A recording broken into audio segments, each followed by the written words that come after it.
जैसा कि आप लोगों को जानकारी है कि 23 तारीख को दुबग्गा क्षेत्र में एक 8 वर्षीय बच्ची जो है वो घर से लापता हो गई थी और 24 तारीख को उसका अभियोग पंजीकृत कराया गया था और इसमें बहुत सारी टीमें लगी थी हमारी, जिसमें Lucknow crime branch, DCP waste की क्राइम ब्रांच और दुबग्गा इंस्पेक्टर की टीम, और जिसका जो है पूरा पर्यवेक्षण एसीपी शकील, जो एसीपी काकोरी भी हैं, उनके द्वारा किया जा रहा था।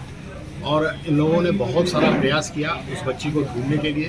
ड्रोन कैमरे का सहारा लिया गया, घरों की तलाशी दी गई, मुखबिर मामूर किए गए। पुलिस ने जो है वो स्वयं अपना खुद भेष बदल के वो गांव में घूमी कि कोई बात जानकारी हो जाए, लेकिन इसमें सफलता नहीं मिली। आपको जानकारी होगी कि 1 तारीख को इस बच्ची का शव जो है सैदपुर थाने क्षेत्र में एक बड़ा नाला है उसमें तैरता हुआ मिला और उसकी जो है वो हत्या कर दी गई थी।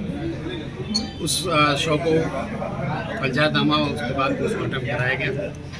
इसके उपरांत इस पूरे घटनाक्रम पर पुलिस ने फुल अपनी नज़र पैनी की और लगातार इसमें तमाम तरीके के सर्विलांस, वैज्ञानिक साक्ष्य और लोगों से पूछताछ, सीसीटीवी फुटेज, बहुत सारी बातों को समावेश करने के बाद इसमें पता ये चला कि इसमें एक संदिग्ध व्यक्ति जिसका नाम सोनू पंडित था, जो उसी के गांव का ही रहने वाला था, और उसको पूछताछ के लिए पुलिस 28 तारीख को लाई दी थी।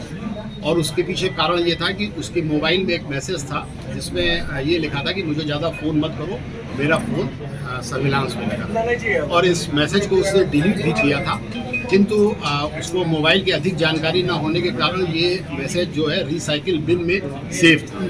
हमारी सर्विलांस टीम ने इसको पकड़ लिया इस बात को और उसके पीछे उसके ऊपर नज़र रखनी शुरू की। उसके उपरांत उसको एक हम लोगों को सीसीटीवी फुटेज मिली जिसमें वो बच्ची जो है उस व्यक्ति के घर के पास टहलती हुई दिखाई दी और उसके बाद वो घर में जाती हुई दिखाई। इन दोनों साक्ष्यों पर हम लोगों ने आगे बढ़ के फिर उससे जब दोबारा पूछताछ की तो उसने पूछताछ के बाद जब वो उससे पूछताछ की गई, उसके बाद अगले दिन उसके द्वारा जो है वो सुसाइड कर लिया। जब सुसाइड कर लिया गया तो इसकी एक धारा दूसरी दिशा में गई, किंतु फिर पुलिस ने अपनी जांच और तेज की और पूछताछ के बाद जो है उसकी पत्नी जिसका नाम जुगनू है उसको गिरफ्तार किया। और जुगनू ने जो बातें बताई, उसने बताया कि मेरा पति जो है वो तंत्र मंत्र करता है और उसको जो है वो बहुत से लोग दिखाई देते हैं और ये अक्सर ये बात कहता रहता था कि फलाने आ गए, धमाके आ गए। हम लोगों को कुछ दिखाई नहीं देता था, लेकिन ये यही कहता था। इसके अलावा उसने ये भी बताया कि 3 साल पहले एक बाबा के चक्कर में भी ये आया था और तभी से ये बातें वो करने लगा। और इसके उपरांत जिस दिन ये घटना हुई है उस दिन वो बच्ची जो है वो सब्जी बेचने आई थी।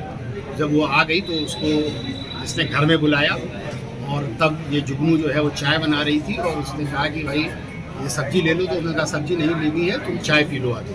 जब वो बच्ची घर में आ गई उसके उपरांत उसने कहा कि हमको आज जो है जो हमारी तांत्रिक क्रिया है उसमें हमें बलि देनी है।